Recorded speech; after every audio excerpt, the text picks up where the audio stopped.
भगवान श्री कृष्ण कहते हैं कि प्राचीन काल में सतयुग के समय में महिष्मती नामक एक नगरी में इंद्रसेन नामक एक प्रतापी राजा राज्य करता था। वह धर्म पूर्वक अपनी प्रजा का पुत्रवत पालन करते हुए शासन करता था। वह राजा पुत्र पौत्र और धन आदि से संपन्न तथा भगवान श्री हरि विष्णु का परम भक्त था। एक दिन जब राजा सुखपूर्वक अपनी सभा में बैठा हुआ था तो आकाश मार्ग से देवर्षि महर्षि नारद जी उतर करके उनकी सभा में आए। राजा ने उन्हें देखते ही हाथ जोड़ करके खड़े होकर के प्रणाम किया और विधि पूर्वक देवर्षि महर्षि नारद जी को आसन पर बैठाया, उनका स्वागत किया, सत्कार किया, आसन दिया, अर्घ्य प्रदान किया। सुख से बैठ करके मुनि ने राजा से पूछा कि हे राजन, आपके सातों अंग कुशलता पूर्वक तो है, तुम्हारी बुद्धि धर्म में है और तुम्हारा मन भगवान श्री हरि विष्णु की भक्ति में है। देवर्षि नारद की ऐसी बातों को सुनकर के राजा ने कहा कि हे महर्षि, आपकी कृपा से मेरे राज्य में सब कुछ कुशल है तथा मेरे यहां यज्ञ कर्मादि सुकृत कर्म हो रहे हैं। आप कृपा करके अपने आगमन का कारण मुझे बताइए।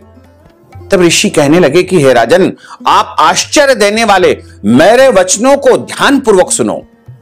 नारद जी कहते हैं कि मैं एक समय ब्रह्मलोक से यमलोक को गया और वहां श्रद्धा पूर्वक यमराज से पूजित होकर मैंने धर्मशील और सत्यवान धर्मराज की प्रशंसा की।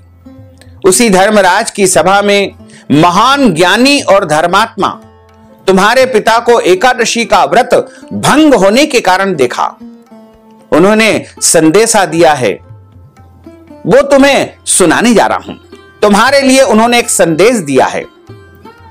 तुम्हारे पिता ने कहा है कि पूर्व जन्म में कोई विघ्न हो जाने के कारण मैं यमराज के निकट निवास कर रहा हूं। सो हे पुत्र, यदि तुम आश्विन माह कृष्ण पक्ष पितृपक्ष श्राद्ध पक्ष की इंदिरा एकादशी का व्रत मेरे निमित्त करोगे तो मुझे स्वर्ग की वैकुंठ लोक की प्राप्ति हो सकती है। इसलिए पूरे विधि विधान से पुत्र मेरे लिए तुम श्राद्ध पक्ष पितृपक्ष की इंदिरा एकादशी का व्रत करना। इतना सुनकर के राजा कहने लगा कि हे महर्षि, आप इस व्रत की विधि मुझे सुनाने की कृपा करें।